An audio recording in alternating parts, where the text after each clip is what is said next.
High, cooking with काजलमध्ये आपलं स्वागत आहे। बघू शकता मी कढईमध्ये पाणी टाकून घेतलेलं आहे। आज बनवणार आहोत आपण अंडा मॅगी। त्यासाठी बघू शकता मॅगीमध्ये शिजून घेतलेले आहे मीठ टाकून, पूर्ण पाणी आटू दिले मॅगीमध्ये। त्यानंतर कांदा, त्यानंतर 2 हिरवी मिरची ती छान अशी कट करून घेतली। छान असं फ्राय झालेलं आहे आपला कांदा, बघू शकता।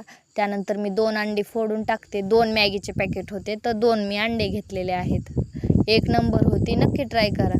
बघू शकता मिक्स करून घ्यायचं छान असं तेल सुटेपर्यंत। त्यानंतर सुहाना मसाला चिकन टाकलेला आहे मी, मसाला कोणता पण तुम्ही घेऊ शकता, गरम मसाला।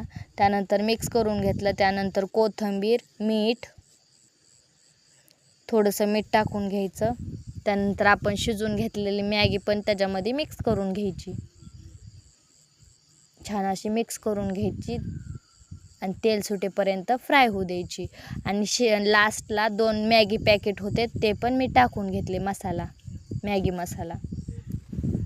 छान असं मिक्स करून घ्यायचं, मीठ टाकलेलं आहे, मस्त असं फ्राय झालेलं आहे। बघू शकता अशा प्रकारे। कशी वाटली आजची अंडा मॅगी नक्की कमेंटमध्ये सांगा। लाईक करा, शेअर करा, सबस्क्राईब करा कुकिंग विथ काजल।